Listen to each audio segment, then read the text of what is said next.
La recherche de mesures manquantes. En géométrie, on part des informations qu'on connaît pour chercher une mesure qui nous manque. Par exemple, je te donne l'aire d'un rectangle, je te donne sa hauteur et je te demande de retrouver la mesure de sa base. Comme on parle de l'aire du rectangle, je vais te demander d'écrire la formule pour calculer l'aire d'un rectangle. Donc, l'aire d'un rectangle, c'est la base multipliée par la hauteur. Et là, je vais aller remplacer des informations que je connais. Donc, A, l'aire, c'est 24, est égal à base, que je ne connais pas. Donc, je vais laisser B fois 6, la hauteur. Et là, tu es en mesure de retrouver la valeur de B. Donc, qu'est-ce que je multiplie par 6 qui donne 24? 4 fois 6, donc B, ma base, mesure 4 cm. Même chose pour un parallélogramme. Je te donne l'aire et je te donne la mesure de sa base. Pourrais-tu trouver sa hauteur? Comme on parle de l'aire du parallélogramme, utilise sa formule. L'aire est égal à base fois hauteur et tu remplaces par les mesures que tu connais. Donc, l'aire est de 40, la base c'est 8 et la hauteur, je ne la connais pas, donc je vais laisser le H pour hauteur. Pour l'exemple du rectangle, je te l'ai laissé un peu plus instinctif, donc c'est un calcul que tu peux faire depuis longtemps. Là, ici, je veux juste te rappeler que tu peux aussi utiliser les techniques qu'on a apprises en algèbre. Donc, comme j'ai 8 fois h qui est égal à 40, je pourrais diviser par 8 de chaque côté pour trouver que le h est égal à 5. Même principe pour un triangle, je te donne l'aire du triangle. Tu connais la base, tu veux chercher la hauteur du triangle. Utilise la formule, donc l'aire d'un triangle, c'est base fois hauteur divisé par 2 et remplace toutes les informations que tu connais dans la formule.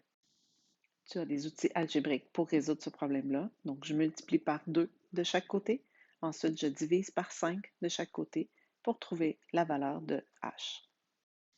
Pour un losange, la formule grande diagonale multipliée par la petite diagonale divisée par 2. Remplace les informations que tu connais. Dans ce cas-ci, c'est la grande diagonale que je cherche. Je multiplie par 2 de chaque côté, je divise par 8 de chaque côté et j'obtiens la valeur de la grande diagonale. Je connais l'aire du trapèze, donc la formule, c'est grande base plus petite base fois la hauteur divisé par 2. Je vais tout remplacer les informations que je connais dans cette formule-là. Dans ce cas-ci, c'est le h que je ne connais pas, donc la hauteur. Est-ce que je peux simplifier ce que j'ai à droite? Oui, 18 plus 11, ce qui me donne 29 fois h divisé par 2. Je pourrais tout de suite faire le 29 divisé par 2, donc 101,5 est égal à 14,5 h. Je divise par 14,5 de chaque côté et je trouve la mesure de la hauteur. Dans l'exemple, on cherchait la hauteur. Dans ce cas-ci, on chercherait une des bases. Est-ce que je peux simplifier à droite? Oui. Donc, je pourrais faire le 18 divisé par 2. Donc, ici, j'aurais 414 est égal à B plus 21 fois 9, ce qui est très bien aussi. Je vais y aller comme si ça n'arrivait pas juste. Je vais multiplier par 2 de chaque côté en premier et ensuite, je vais diviser par 18 de chaque côté et je termine en soustrayant 21. Tu connais l'aire d'un polygone régulier. Dans ce cas-ci, un octogone qui a 8 côtés. La formule pour calculer l'aire, euh, mesure d'un côté multiplié par l'apothème, multiplié par le nombre de côtés, divisé par 2. Tu remplaces toutes les informations que tu connais dans la formule. Je peux simplifier à droite. 4 fois 8 divisé par 2, donc 32 divisé par 2, 48 est égal à 16 fois A. Je divise par 16 de chaque côté et je trouve la valeur de A étant l'apothème.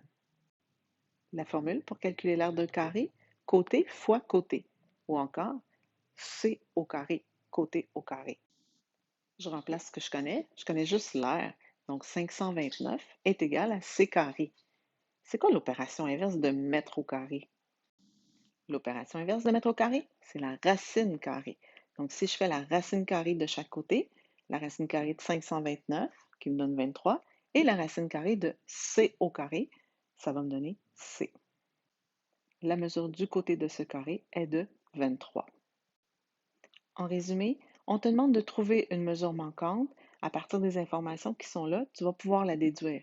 Si on te donne l'aire, par exemple, utilise la formule de l'aire de cette figure-là, va tout remplacer les informations que tu connais et utilise les techniques algébriques que tu as apprises pour pouvoir résoudre l'équation et trouver la donnée qui te manque.